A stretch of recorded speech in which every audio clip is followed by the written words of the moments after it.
Assalamualaikum warahmatullahi wabarakatuh. Waalaikumsalam warahmatullahi wabarakatuh. Ila hadratin Nabi Mustafa sallallahu alaihi wasallam, thumma ila hadrati ikhwanihi minal anbiya'i wal mursalin wal awliya'i wasyuhada'i was salihin wal ulama'i lamilin, thumma arwahil muslimin wal muslimat wal mu'minin wal mu'minat min masyariqil ardi ila magharibiha barriha wa bakhriha, khususan aba'ana wa ummahatina wa ajdadana wa jaddatina wa masyayikhana wa masyayikha masyayikhina, wa nahusul khusus ila hadrati Syekh Ahmad ibn Ali ibn Hajar al-Asqalani wa Syekh Abdul Karim wa Syekh Ahmad Marzuki wa Syekh Makhlus Ali wa Syekh Ahmad Idris Marzuki wa Syekh Imam Yahya Makhlus wa Syekh Abdul Aziz Mansur wa Syekh Maktub Bastul Bir wa Syekh Masum Jauhari, thumma ila hadrati ruhi Syekh Mansur Adnan wa Syekh Abdul Malik Safi wa Syekh Abdul Malik Bakhri wa Syekh Ilham Nadir wa Syekh Halim Samsir wa Syekh Halim Turmudi wa Syekh Masruhin wa Syekh Hafidz Satari wa Syekh Farhan wa Syekh Masum wa Syekh Kusrin, thumma ila hadratir ruhi ummi hajasakuna binti Ahmadi wa abiyati Muslim Tarsana wa ukhti Siti Juwairiyah wa ukhti Siti Aisyah lahumul Fatihah. A'udzu billahi minasy syaithanir rajim. Bismillahirrahmanirrahim. Alhamdulillahi rabbil alamin arrahmanir rahim maliki yaumiddin. Iyyaka na'budu wa iyyaka nasta'in. Ihdinas siratal mustaqim. Siratal ladzina an'amta 'alaihim ghairil maghdubi 'alaihim waladdallin. Amin. Bismillahirrahmanirrahim. Wa an Aisyata qalat kana Rasulullah sallallahu alaihi wasallam yaghtasilu min arba'in. Kana ana sapa Rasulullah sallallahu alaihi wasallam iku yaghtasilu iku siram sapa jeneng Nabi min arba'in disebabkan karena 4 perkara. Napa 4 perkara niku? Minal jinabati rupane saking janabat, wa yaumal jumu'ati lan disebabkan karena hari Jumat, wa minal hijamati lan disebabkan karena cantuk bekam, wa min ghuslil mayyiti dan disebabkan karena ngedusi mayit. Rawahu nyeritakan hadis sapa Abu Dawud wa sahahalan nyohaken ing hadis sapa Ibnu Khuzaimah. Ada 4 hal yang Nabi mandi. Yang pertama disebabkan karena janabat. Ini sudah disepakati oleh seluruh ulama bahwa janabat disebabkan karena keluarnya mani atau terjadinya hubungan suami istri walaupun tidak keluar mani. Itu seluruh ulama sudah sepakat bahwa wajib hukumnya untuk mandi. Akan tetapi kalau yang terkait dengan pada hari Jumat disebabkan karena bekam, disebabkan karena memandikan mayit, itu ada perbedaan pendapat. Abu Dawud dan beberapa ulama berpendapat kalau hari Jumat wajib mandi, nanti dikuatkan oleh hadis-hadis yang nanti kita akan baca. Tetapi jumhur ulama mengatakan tidak. Jadi jumhur ulama mengatakan bahwa mandi pada hari Jumat itu hukumnya sunnah. Ada yang berpendapat bahwa dulu awalnya wajib tetapi akhirnya sunnah. Kenapa kok dulu awalnya wajib? Karena dulu awalnya ketika datangnya awal Islam itu umat Islam pada waktu itu memakai pakaian yang terbuat dari bulu yang kasar, sehingga ketika dipakai apalagi untuk Jumatan di tempat umum itu sangat berkeringat, dan itu dianggap mengganggu komunikasi antar umat Islam, sehingga pada awalnya itu wajib. Tetapi pada akhirnya ketika perkembangan kain sudah terbuat dari katun, terbuat dari kapas dan seterusnya, akhirnya sudah tidak lagi wajib menjadi sunnah. Nanti kita bisa baca di hadis-hadis berikutnya yang terkait dengan itu. Cantuk juga sama. Kalau cantuk itu hampir seluruh ulama berpendapat tidak wajib hukumnya, tetapi sunnah. Kalau habis bekam itu mandi. Karena Nabi pernah juga bekam itu habis itu terus pergi ke masjid kan itu ya, tanpa mandi. Ya, karena sudah punya wudu ya tanpa wudu kan itu, seperti itu. Demikian juga karena memandikan mayit.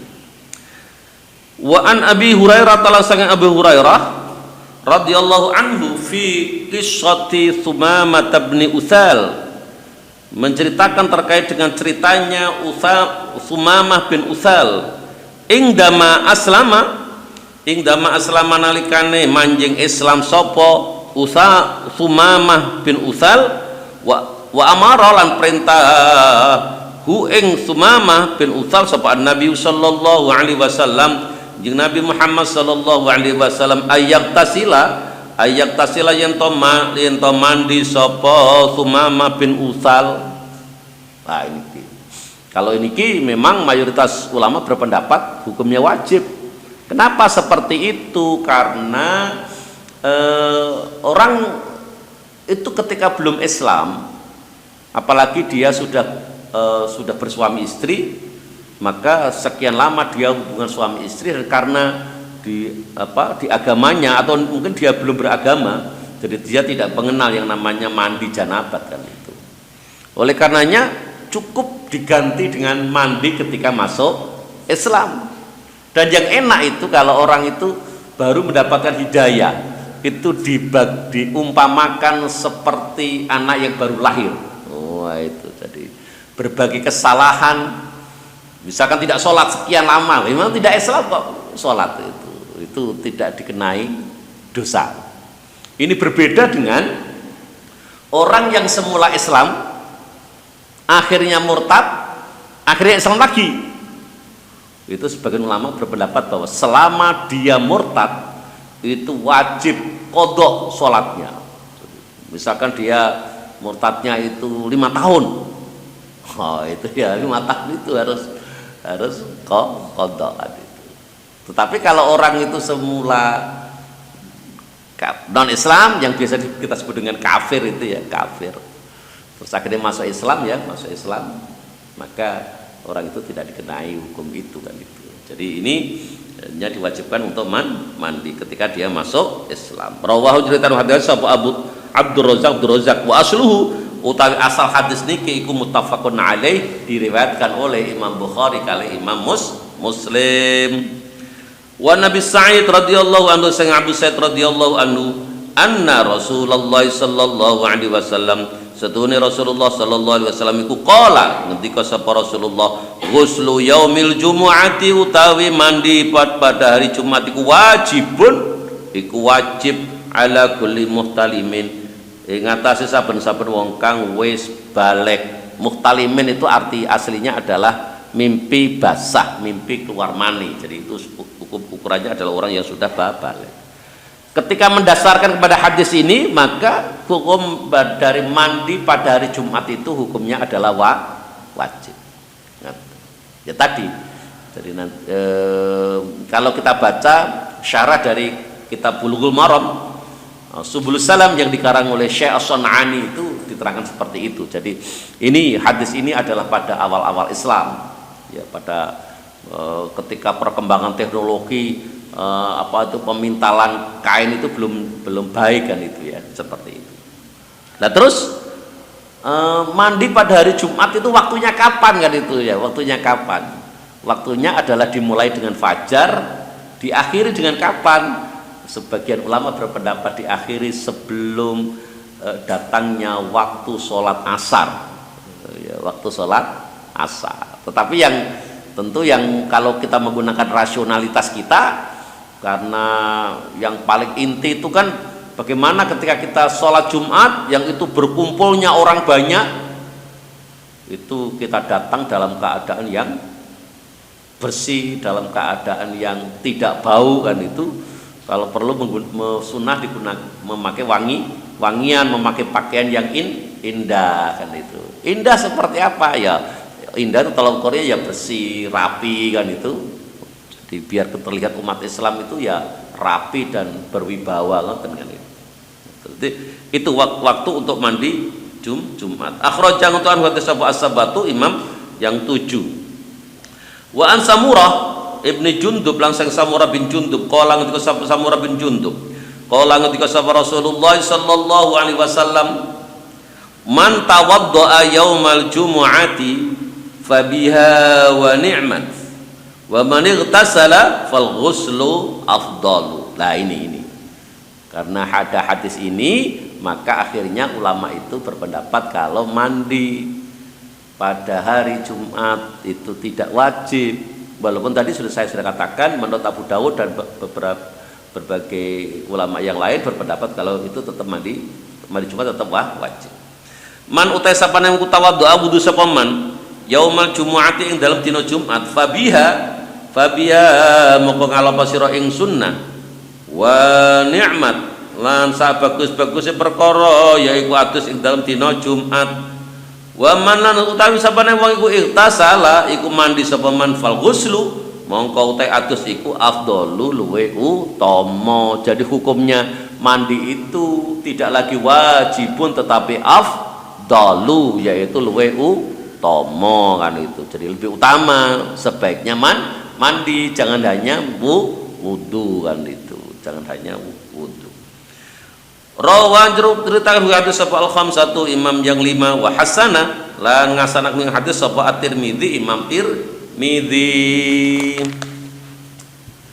Wa an Ali radhiyallahu anhu la sing Ali radhiyallahu anhu kana ana sapa Nabi sallallahu alaihi wasallam jeung Nabi Muhammad sallallahu alaihi wasallam iku yukri'u kumacaaken sapa jeung Nabi na ing kita Al-Qur'ana ing Al-Qur'an malam yakun ing dalam selagine ora ana sapa jeung Nabi iku junuban dalam keadaan junub.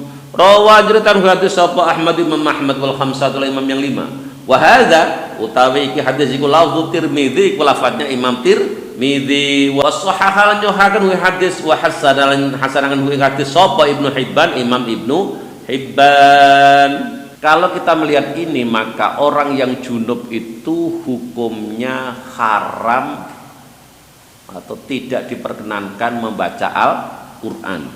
Karena di sini dikatakan bahwa Rasulullah Shallallahu Alaihi Wasallam itu membacakan Al-Qur'an, ngajar Al-Qur'an kepada sahabat-sahabatnya termasuk kepada Ali bin Abi Thalib itu senantiasa diajarkan sepanjang Nabi tidak dalam keadaan junub. Ngerti. Wa Nabi Sa'id Al-Khudri lan sang Abu Sa'id Al-Khudri radhiyallahu anhu qala ngendika sapa Abu Sa'id qala ngendika sapa Rasulullah sallallahu alaihi wasallam idza ata ahadukum ahlahu thumma arada ay ya'uda falyatawadda bainahuma wudu'an. Wah ini loh, ini satu redaksi yang digunakan oleh Rasulullah ketika menjelaskan hubungan suami istri. Al-Quran juga sama. Jadi Al-Quran itu ketika menggunakan penjelasan terkait dengan hubungan suami istri itu menggunakan bahasa-bahasa yang sangat sopan. Misalkan nisa'ukum harthul lakum fa'tu harthakum anna syi'tum. Wah itu. Bahwa istri-istrimu itu adalah ladangmu. Fa'tu harthakum, maka datangilah ladangmu itu anna syi'tum, bagaimana Anda berkeinginan. Jadi seorang istri itu diibaratkan seperti ladang. Kalau di sini Rasul menggunakan idza ata ahadukum ahlahu, idza ata nalikane nekani, jadi menggunakan kata-kata nekani. Tapi arti aslinya adalah idza ata nalikane jima sapa ahadukum salah jinira kabeh ahlahu ing istrinya ahad. Summa arata maka nuli ngarepaken sapa ahad ayyauda yen tombaleni. Jadi untuk yang kedua kalinya ing jima ayat itu baleni sapa ahad ing jima falyatawadda mongko pece wudu sapa ahad bainauma ing antarane jima loro itu wuduan kelawan wudu sing tenanan. Nah niki sunnahnya ketika suami istri itu ingin melakukan misalkan dalam waktu semalam itu 2 kali dan seterusnya itu antar jeda antar jima itu disunahkan untuk berwudu kan itu. Bahkan Rasulullah itu pernah menggilir seluruh istrinya, dengan satu mandi. Wah itu satu mandi. Itu dijelaskan oleh perawinya bahwa Rasulullah itu diberi kekuatan oleh Allah seperti kekuatannya 30 laki-laki kan itu. 30 laki-laki. Terus memang hadis atau Islam itu menjelaskan segala sesuatu dan tidak ada yang dianggap ini jorok, ini enggak, ini karena ini Islam. Jadi ini agama, ini aturan kan itu. harus disampaikan. Ngeten. Terus rawal Muslim zatan nambah sapa al hakim Imam Hakim fa innahu mangka setune wudu iku ansyata iku luweh nrengginasaken luweh nguataken lil audi untuk bisa baleni jima niku walil arba'ati lan ketua Imam arba'an Aisyata saking Aisyah radhiyallahu anha qala ketika sapa Aisyah kana ana sapa Rasulullah sallallahu alaihi wasallam Rasulullah sallallahu alaihi wasallam iku yanamu iku sare sapa jeung Nabi wa huwa halika jeung Nabi ku junubun dalam keadaan junub min ghairi ayyamassa saking tanpa ngepok banyu sapa jeung Nabi ma'an ing ngepok sapa jeung Nabi ma'an ing banyu baik itu lil ghusli maupun lil wudu'i. Jadi orang yang habis jima itu diperkenankan walaupun semestinya sunnahnya wudu dulu sebelum tidur. Makanya di kitab-kitab fikih itu dijelaskan kalau ada suami istri melakukan hubungan pada waktu puasa kan itu pada waktu puasa dan sampai ketika sahur masih belum mandi janabah masih tetap junub tidak masalah kan itu karena junub itu tidak membatalkan puasa. Yang membatalkan puasa apa? Ya hubungan suami istri itu atau keluarnya mani itu kan itu. Jadi tidak apa-apa. Hanya saja memang nanti kita akan tahu bahwa kalau orang itu dalam keadaan junub dan ingin tidur itu memang sunnahnya untuk wudhu lebih dahulu.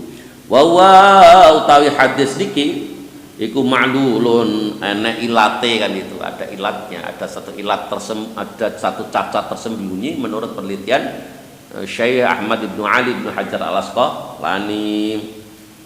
Wa Aisyah sang Aisyah radhiyallahu anha qalat itu sapa Aisyah kana ana sapa Rasulullah sallallahu alaihi wasallam Rasulullah sallallahu alaihi wasallam iku idza ghatasala. Nah, ini adalah bagaimana sih tata cara mandi janabatnya Rasulullah sebagaimana yang disaksikan oleh istrinya Aisyah. Ini artinya bahwa ketika Rasulullah itu mandi Aisyah tahu. Kenapa kok bisa tahu? Karena Aisyah juga pernah mandi bareng dengan Rasulullah. Nah, besok kalau saya sudah punya suami, saya praktekkan ini kan itu. Mandi ini bareng-bareng gak usah antri. Iya, izin kan itu. Mungkin sama yang pemalu kan malu kan itu ya. Kenapa malu sama suaminya sendiri kan itu?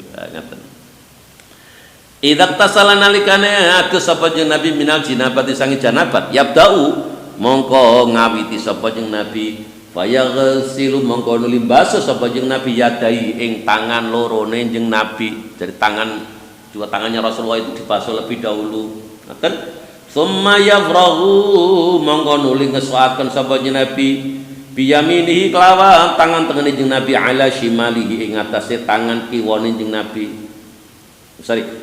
Jadi yang tangan digunakan untuk membasuh yang kiri. Fayang silu mangkono limbaso sapa jeung Nabi farjau ing zakare jeung Nabi, tentu tidak ing farjine jeung Nabi, ing zakare jeung Nabi.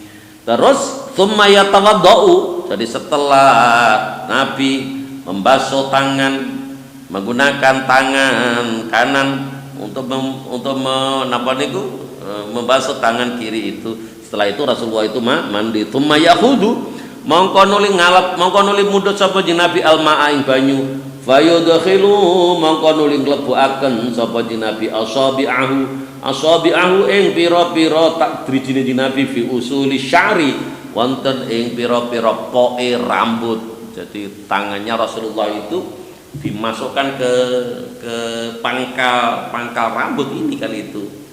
Jadi kenapa begitu? Karena memang rambutnya Rasulullah itu lebat, dan panjang ngoten kan sampai teng bau itu di ngoten carane. Summa hafana mongko nuli nyawu sapa Nabi ala rasihi ing atase sirah Nabi salasa hafanatin kelawan telung cakuan. Jadi ada tiga cepuan gini digunakan untuk menyiram kepalanya Rasulullah. Thumma afadha maka ngloberaken sapa Nabi ala sairi jasadi ing atase sekabehane saliyane jasate Nabi. Setelah kepalanya Rasulullah sudah dibasuh, akhirnya yang dibasuh itu adalah seluruh badan Rasulullah. Akhirnya summa qasala mongko nuli basuh sapa Nabi rijlaihi ing sikil lorone Nabi. Ini adalah tata cara mandinya Rasulullah. Jadi sangat irit, karena kenapa sangat irit? Karena ketika mengambil air itu hanya menggunakan camkan kan itu. Dan jenengan damel napa? Dawu cepuan itu. Dawu cauan. Oleh karena itu Rasul itu kalau mandi janabat sebagaimana kemarin sudah kita sampaikan hanya menghabiskan air napa? Berapa banyak? Satu sok ya, satu sok. Sekitar berapa? Sekitar 2 liter lebih 750 ml, 2,75 liter. Nah, tidak sampai 3 liter. Lah kayak kenapa ngoten? Ya karena memang di Mekah Madinah itu kan dulunya sulit air ya, sulit air. Tidak seperti di Kediri yang banyak air kan itu. Orang Kediri gak eman-eman dengan air kan itu. Jadi karena sumber airnya kuat. Itu adalah tata cara mandi janabatnya Rasulullah sebagaimana yang disaksikan oleh Aisyah. Walahuma lantas ketika Bukhari Muslim min hadis Maimunata, saking hadisnya Maimunah ya, ini yang disaksikan oleh Maimunah. Kalau tadi disaksikan oleh siapa? Oleh Aisyah kan itu. Ini istri Rasulullah yang lain. Tsumma afragal maka nuli ngesaken sapa jeung Nabi ing ma'ala farji ngatasé zakari jeung Nabi wa ghassala. Lah ini jadi tidak hanya, kalau tadi kan cuman fayak silu farja ngoten tok kan iku. Nah niki wonten tambahane. Ala farji wa ghassala lan baso sapa jeung Nabi ing farji ing zakare bisimalihi kelawan tangan kiwane jeung Nabi. Tsumma daraba mangko nuli nggosokaken sapa jeung Nabi biha kelawan tangan kiwane niku al ardo ing tanah. Habis digunakan membersihkan zakarnya itu akhirnya digosok-gosokkan ke tanah. Lah kok ngono? Nah sakniki apakah tetap harus digosokkan ke tanah? Lah wong kamar mandine ora ada tanah kok itu, wis di keramik kan itu. Terus pundi niku sekarang diganti dengan apa? Dengan sabun kan itu. Jadi dengan sabun. Makanya jadi tidak seluruh sunnah Rasulullah itu harus diikuti plek seperti zaman Rasul, itu tidak. Jadi karena ya tadi saya sepakat dengan kaidah qawaidul fikih itu taghayyurul ahkam bitaghayyuril amkinah wal azminah. Jadi hukum itu bisa berubah disebabkan karena apa? Perubahan tempat dan perubahan keadaan. Oh, keadaannya sudah berubah kan itu. Zamannya sudah berubah. Sama dengan apakah kita kalau mandi itu tetap harus nyibuk pakai tangan, nyauk pakai tangan. Oh, saya ini pun shower. Shower. Di Mekah Madinah sama shower. Pakai shower kan itu. Tidak hanya itu, malah ada water heaternya, ada yang air panas, air dingin kan itu. Jadi ada seperti itu. Zaman Rasul kan betul-betul itu kan itu, betul-betul. Jadi mengalami perubahan-perubahan kan itu. Wa fi riwayat lan ing satu riwayat famasaha mongko nuli ngusap sapa jeung Nabi ing farjahu ing zakare niku biturabi kelawan tanah. Wa fi akhirih lan ing dalam akhir hadis summa ataitu mongko nuli ngaturi ingsun hu ing Nabi, ngaturi ingsun sinten Maimunah bil mingdili kelawan sapu tangan faradda mongko nuli balik sapa jeung Nabi hu ing mingdil hu ing sapu tangan. Wa fihi lan ing dalam ikilah hadis wa ja'ala lan tumandeng sapa jeung Nabi iku yang kudu iku ngipat-ngipataken sapa jeung Nabi alma ing banyu biati kelawan tangan kelawan astane Kanjeng Nabi. Jadi habis mandi itu dikipat-kipat nih saniki dinapane ya dibasuh damel handuk kan itu, jadi pakai handuk saniki rumiyin dikipat-kipataken ngoten nggih.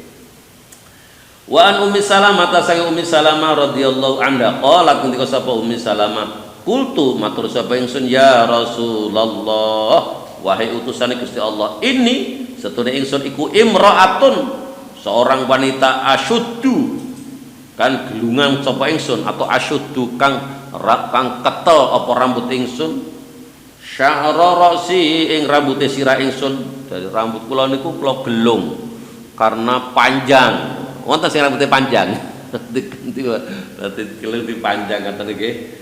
Afa angkudu ana ta harus ngudari ingsun ing sya'ra ra'si niku li ghusli janabati, untuk mandi janabat. Wa fi riwayatin tidak untuk mandi janabat tapi wal haidoti karena mandi haid. Jadi kalau mandi janabat konteksnya adalah karena keluarnya mani atau bukan suami istri. Kalau wal haidoti karena mandi karena haid. Qala jawab sapa jeneng Nabi, la enggak, innama yakfika setune nyukupi ka ing sira antahsya yen to nyakep no sira ala rasika ing atase sira salasa hasayatin lawan telung cakepan. Dan dalam hadis niki tidak perlu itu rambutnya diurai, gelungan itu urai terus disiram. Di sini cukup dengan ada rambut ngeten-ngetenaken tok ngoten 3 kali kan itu. Penak ning ngoten kan nggih. Penak kan itu. Tapi niki berdasarkan hadis niki, nanti kita bisa pahami yang lain ya. Rawahu riwayat Muslimun Imam Muslim. Wa an Aisyah radhiyallahu anha, sing Aisyah radhiyallahu anha qalat sapa Aisyah, qala Rasulullah sallallahu alaihi wasallam, ngendika sapa Rasulullah sallallahu alaihi wasallam, inni suniku la uhillu, orang ngalalaken sapa ingsun, tidak memperkenankan sapa ingsun al masjid ing mlebu masjid li haidin maring wong kang haid wala junubin maring wong kang junub. Nah, nek melihat ini maka tidak diperkenankannya seseorang berdiam al-mukthu fil masjid, berdiam diri di masjid itu tidak karena dikhawatirkannya darah haidnya menetes dan ngotori, tetapi di sini karena ada junub kan itu. Junub kan tidak akan mungkin meneteskan apa-apa junub, tetapi junub dan orang haid itu juga oleh Rasulullah tidak diperkenankan untuk masuk masjid. Rawan cerita hadis sapa Abu Dawud wa sahaha lan nyukaken wing hadis sapa Ibnu Huzaimah wa anha lan saking Aisyah radhiyallahu anha qalat sapa Aisyah, kuntu ana sapa ingsun iku agtasilu iku adus sapa ingsun ana ya ingsun wa Rasulullah sallallahu alaihi wasallam lan Rasulullah sallallahu alaihi wasallam min ina'in wahidin, min ina'in saking wadah wahidin kang siji, min ina'in wahidin saking wadah kang siji, tahtalifu kang gepokan apa aidina apa pira-pira tangan ingsun fi ing dalam ina minal jinabati, dalam rangka untuk mandi janabat kan itu. Atau takhtalifu gepokan atau gonta-ganti ya, gonta-ganti. Jadi takhtalifu, saya ulangi, takhtalifu hale gonta-ganti apa aidina pira-pira tangan ingsun fihi ing dalam ina minal jinabati karena jinabat gitu. Jadi kadang Rasul yang ngambil, kadang saya ngambil gitu. Jadi bergantian. Muttafaqun alaih, ai hadza muttafaqun alaih wa zata lan nambahi sapa Ibnu Hibban watal taki lah, ini watal taki lan tetemu lan gepokan apa aidina pira-pira tangan kita sinten tangane Aisyah kali Rasulullah. Jadi Rasul kali Aisyah itu mandi bareng. Rasulullah itu ketika nikah dengan Aisyah umurnya berapa? Rasulullahnya sekitar 52 tahun. Aisyah umurnya sekitar 7 tahun. Sama neto kacake piro itu. Itu kacake kan itu. Panjang sekali kan itu. Tapi Aisyah itu seorang wanita yang sangat cerdas. Makanya salah satu istri Rasulullah yang paling banyak meriwayatkan hadis adalah Aisyah kan itu. Karena memang perawi hadis itu baru meriwayatkan hadis ketika Rasulullah sudah wafat kan itu. Makanya kalau ada misalkan kenapa Fatimah kok tidak meriwayatkan hadis, karena Fatimah itu meninggal beberapa bulan pasca Rasulullah wafat kan itu. Jadi begitu. Jadi orang-orang yang hidup yang pernah bersama Rasulullah, pernah ketemu Rasulullah dan masih hidup sekian lama pasca Rasulullah wafat, itulah yang banyak meriwayatkan hadis kan itu. Karena memang hadis itu perawi-perawi hadis kata niku. Apa tidak ada yang orang yang pada hidup pada masa Rasulullah saling meriwayatkan? Ada. Siapa dia? Adalah orang-orang yang hadir pada majelisnya Rasulullah atau orang-orang yang mendapatkan pelajaran dari Rasulullah, dan itu diwajibkan sebaiknya dia meriwayatkan, menyampaikan kepada sahabat-sahabat lain yang tidak datang. Dan sahabat-sahabat lain yang tidak datang juga harus mencari tahu apa yang didapat pada sahabat-sahabat lain, apa yang didapatkan dari Rasulullah. Ngoten.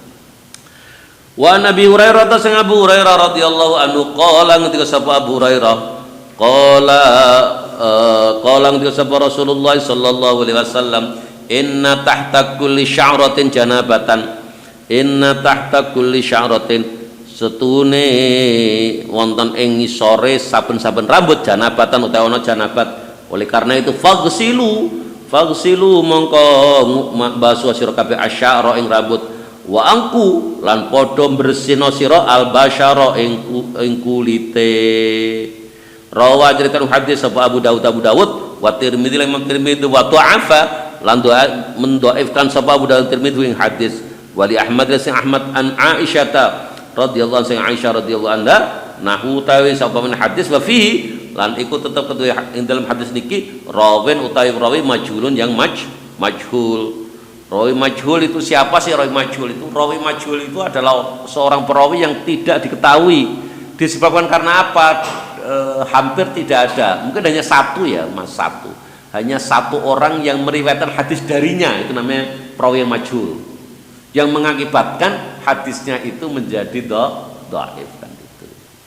Makanya kalau tata cara mencari ilmu, thalabul ilmi menurut alimul muta'alim itu, sebelum seseorang itu mau belajar sama siapa itu harus diteliti dulu, dipilih. Ayah taruh ustad, memilih ustad. Salah satunya yang bagaimana ya, ustad yang mempunyai karya, ustad yang ustad yang dikenal orang kan itu, dikenal orang. Jadi ya ustad yang kredibel kalau dalam bahasa sekarang itu ya, dalam bahasa sekarang seperti itu kan itu. Ada juga hadis dari Ibnu Majah yang terkait dengan bahwa seorang wanita yang rambutnya panjang dan lebat, dan itu rambutnya harus diurai ketika mandi, itu ada hadis laha wa kanat haidan ungkudi sya'raka waghtasili. Ketika bagi orang yang haid dan mandi janabat itu rambutnya harus diurai dan dibasuh. Makanya ada ulama yang membedakan mandi antara mandi janabat sama mandi haid. Dalam konteks ini mandi janabat adalah disebabkan karena keluarnya mani atau hubungan suami istri, sementara haid ya karena darah haid itu. Itu kalau karena hubungan suami istri karena keluarnya mani itu tidak perlu dilepas, hanya cukup dicakap-cakap ngoten itu. Tetapi kalau sudah mandi karena haid itu harus dilepas kan itu. Kenapa seperti itu? Karena memang hadis yang diterima oleh Rasulullah itu berbeda. Itulah sebabnya kenapa seorang mujtahid itu tidak boleh beristihad hanya dengan faham satu hadis kan itu. Makanya kita penting terus kita ngaji, kita Bulughul Maram ini penting. Pentingnya apa? Oleh Imam Ibnu Hajar Al-Asqalani itu hadis-hadis yang terkait sudah dikumpulkan kan, sudah jadian satu. Itu aslinya kan tidak jadi satu kan, terpencar-pencar gitu kan, terpencar-pencar. Keadaannya, kejadiannya tidak jadi satu, dan itu oleh ulama-ulama itulah berjasa untuk mengumpulkan. Imam Bukhari dan seterusnya kan juga seperti itu, mengumpulkan hadis, dikumpulkan berdasarkan tema-tema tertentu kan. Jadi dibikin tematik kan gitu ya, tematik. Agar apa? Agar gampang difahami. Makanya beliau-beliau orang yang pengarang kitab seperti ini yang memudahkan orang untuk mengkaji Islam. Insya Allah pahalanya teramat sangat banyak kan itu ya. Jangan bisa bayangkan ya, orang seperti Imam Bukhari, Imam Muslim, Imam Syafi'i kan itu yang menulis. Imam Syafi'i itu kan beliau hidup tahun berapa itu? 194 sampai 205. Oh itu Imam mana ya? Imam Bukhari ya. 194 sampai 256 ya kalau tidak salah. Itu karyanya sampai sekarang dikaji orang. Imam Syafi'i juga sama. Imam Syafi'i itu lahir 150, beliau wafat tahun 204. Itu karya-karyanya senantiasa dikaji sampai sekarang. Wah, itu orang-orang yang mukhlis kan itu. Dan saya yakin itu adalah kekasih Allah kan. Kekasih Allah. Makanya karena Rasulullah pernah bersabda, inna ahabban nasi sarat. Inna ahabban nasi ilallahi anfa'uhum linnas. Inna ahabban nasi ilallahi anfa'uhum linnas. Bahwa sebaik-baik manusia atau orang yang paling dicintai oleh Allah itu adalah orang yang paling bermanfaat. Makanya saudara harus berjuang bagaimana untuk menjadi orang yang bermanfaat. Caranya gimana? Ya kalau punya ilmu diajarkan, punya ilmu diamalkan, punya ilmu ditulis. Kalau sekarang punya ilmu diproduksi menjadi apa? Menjadi video, satu contoh. Itu juga menjadikan ilmu kita bermanfaat untuk orang banyak. Jangan sampai kita itu bakhil terhadap ilmu. Wah, ben sing ngerti ini aku tok. Biar orang itu butuh dengan saya, biar menghadirkan saya, dan dibayari dan seterusnya. Nek nggak dibayari, nggak gelem ngajar kan itu. Nah ini cara-cara seperti ini adalah tidak indah. Cara-cara seperti ini tidak baik. Jadi kita harus menjadi orang yang mukhlis, yang siap mengajarkan apa yang kita tahu dalam keadaan kaya apapun. Nah itu ngoten terus tidak pilih-pilih kan itu. Tidak pilih-pilih. Ini dibayari nggak gelem. Kudu dibayari. Nah teko kudu disambut. Dulu pada masa Rasulullah tidak seperti itu kan, Rasulullah itu tidak seperti itu. Oleh karena itu kata, oke, sementara pengajian kita pagi ini cukup seperti itu. Marilah kita tutup bersama pengajian kita pada pagi hari ini dengan doa kafaratul majlis. Subhanakallahumma wa bihamdika asyhadu an la ilaha illa anta astaghfiruka wa atubu ilaik. Wallahu muwaffiq lil thoriq. Assalamualaikum warahmatullahi wabarakatuh.